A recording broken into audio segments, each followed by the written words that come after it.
Assalamualaikum warahmatullahi wabarakatuh. Alhamdulillahirrabbilalamin wabihi nasta'in wa ala umuri dunya waddin wassalatu wassalamu ala asrafil anbiya'i wal mursalin wa ala alihi wa sahbihi ajmain amma ba'du. Yang terhormat kepada Ibu Dr.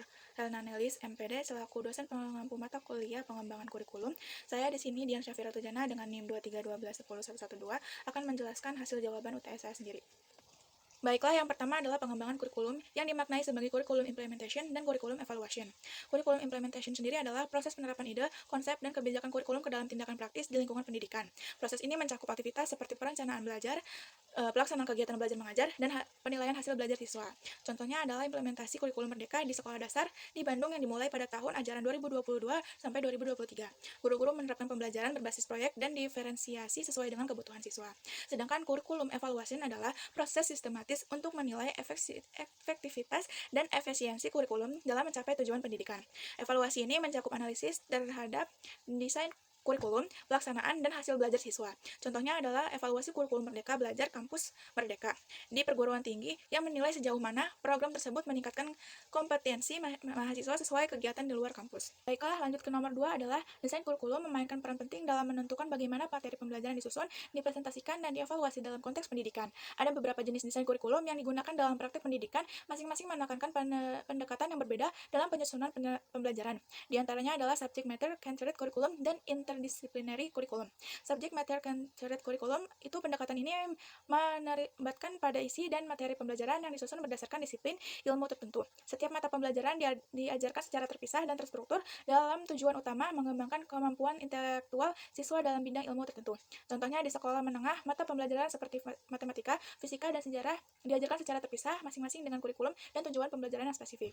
Adapun keunggulannya adalah mudah disusun dan diorganisir karena mengikuti struktur disiplin ilmu yang sudah ada dan memungkinkan pendalaman materi secara mendalam dalam satu bidang studi.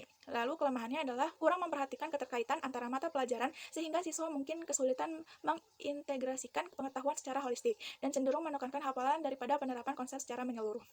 Adapun yang selanjutnya itu interdisciplinary curriculum. Pendekatan ini mengintegrasikan beberapa disiplin ilmu dalam satu tema atau topik pembelajaran, memungkinkan siswa untuk melihat keterkaitan antara mata pelajaran dan penerapan pengetahuan secara holistik. Contohnya dalam pembelajaran proyek tentang lingkungan hidup, siswa mempelajari aspek ilmiah seperti biologi, sosial seperti geografi, dan bahasa seperti bahasa Indonesia secara terpadu untuk memahami isi lingkungan secara menyeluruh.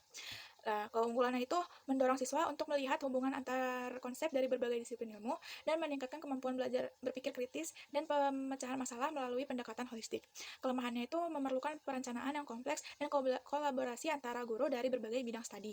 Dan guru perlu memiliki pemahaman yang luas tentang berbagai disiplin ilmu untuk mengintegrasikan materi dengan efektif. Lanjut ke nomor 3, yaitu ada berbagai macam konsep kurikulum yang digunakan di seluruh dunia. Masing-masing menekankan pendekatan dan nilai yang berbeda dalam penyusunan dan implementasi pembelajaran. Beberapa konsep kurikulum yang umum meliputi kurikulum akademik, kurikulum teknologi, kurikulum humanistik, dan kurikulum rekonstruksi sosial.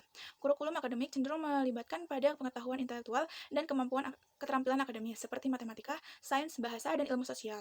Di sisi lain, kurikulum teknologi menekankan pengembangan keterampilan teknologi, informasi, dan komunikasi.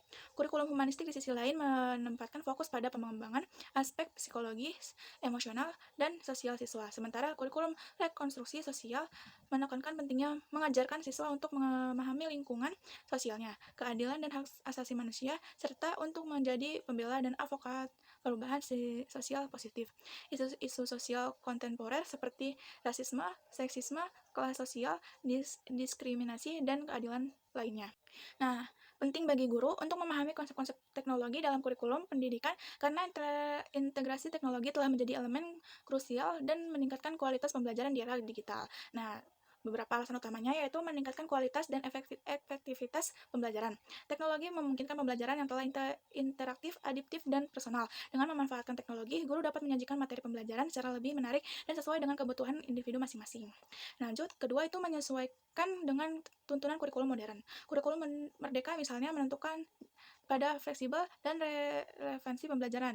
Guru yang memahami teknologi dapat lebih mudah mengintegrasikan alat-alat digital dalam proses pembelajaran, sehingga mendukung pencapaian tujuan kurikulum tersebut. Yang ketiga, ada menekankan kompetensi profesional guru. Pemahaman terhadap teknologi pendidikan membantu guru dalam mengembangkan keterampilan profesional mereka. Dengan demikian, guru dapat merancang strategi pembelajaran yang inovatif dan efektif, serta memanfaatkan berbagai sumber belajar digital untuk mendukung proses pembelajaran. Terus juga mengatasi tantangan pembelajaran di era digital. Di era digital, siswa memiliki akses luas terhadap informasi melalui internet. Guru yang memahami teknologi dapat membimbing siswa dalam memilih dan memanfaatkan informasi tersebut secara kritis dan bertanggung jawab. Selain itu, teknologi juga memungkinkan pembelajaran jarak jauh dan pembelajaran mandiri yang lebih fleksibel. Lalu ada mendukung pengembangan kurikulum yang responsif terhadap pengembangan teknologi. Guru yang memahami konsep teknologi dapat berkontribusi dalam pengembangan kurikulum yang responsif terhadap perubahan dan pengembangan teknologi. Hal ini penting untuk memastikan bahwa kurikulum tetap relevan dan mampu mempersiapkan siswa menghadapi tantangan masa depan. Dengan demikian, pemahaman guru terhadap konsep-konsep teknologi dalam kurikulum pendidikan tidak hanya meningkatkan kualitas pembelajaran, tetapi juga mempersiapkan siswa untuk menghadapi dinamika kehidupan di era digital. Selanjutnya itu nomor 4. Kurikulum mempunyai kedudukan yang sentral dalam dunia pendidikan. Oleh karena itu, dalam melakukan pengembangan kurikulum perlu adanya asas-asas atau landasan yang kokoh dan melalui penelitian serta pemikiran yang seksama. Nasution mengemukakan 4 asas-asas pengembangan kurikulum, salah satunya itu asas IPTEK.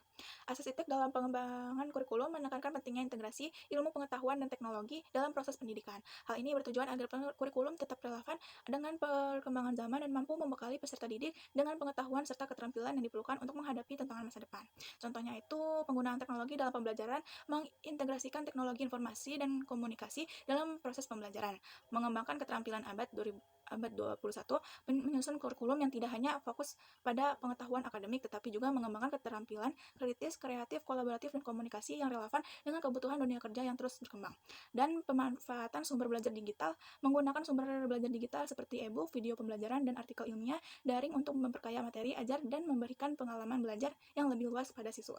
Nomor selanjutnya itu adalah prinsip-prinsip pengembangan kurikulum merupakan berbagai hal yang harus dijadikan patokan dalam menentukan berbagai hal yang terkait dengan mengembangkan kurikulum yang merupakan ciri dari hakikat kurikulum yang dikembangkan. Secara garis besar, ada 2 prinsip pengembangan kurikulum, yaitu prinsip-prinsip umum dan prinsip-prinsip khusus dalam pengembangan kurikulum. Prinsip-prinsip umum ini ada prinsip relevansi, yaitu kurikulum harus sesuai dengan kebutuhan peserta didik dan tuntunan masyarakat, serta pengembangan ilmu pengetahuan dan teknologi. Lalu ada prinsip fleksibilitas, yaitu kurikulum harus dapat menyesuaikan diri dengan perubahan dan perkembangan zaman, serta kebutuhan peserta didik. Lalu ada prinsip kontinuitas atau kurikulum harus memiliki keseimbangan antara jenjang pendidikan dan antar mata pelajaran dalam satu jenjang.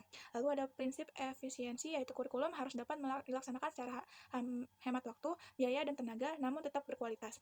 Dan ada prinsip efektivitas, yaitu kurikulum harus mampu mencapai tujuan pendidikan yang telah ditetapkan secara optimal.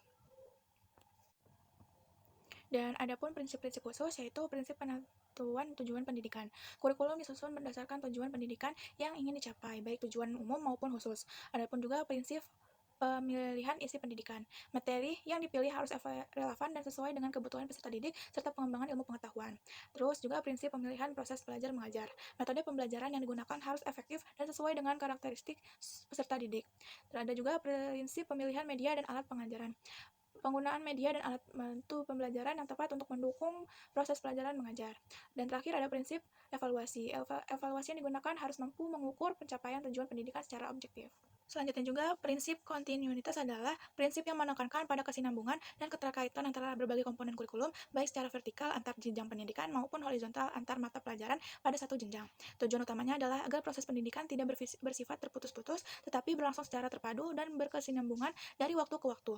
Contohnya itu dalam mata pelajaran Bahasa Indonesia, siswa di jenjang SD belajar menulis kalimat sederhana dan membuat paragraf pendek. Di jenjang SMP, kemampuan ini dilanjutkan dengan belajar menulis teks narasi dan deskripsi yang lebih kompleks. Di jenjang SMA, siswa diarahkan untuk menulis teks argumentasi, editorial, dan karya ilmiah ringan.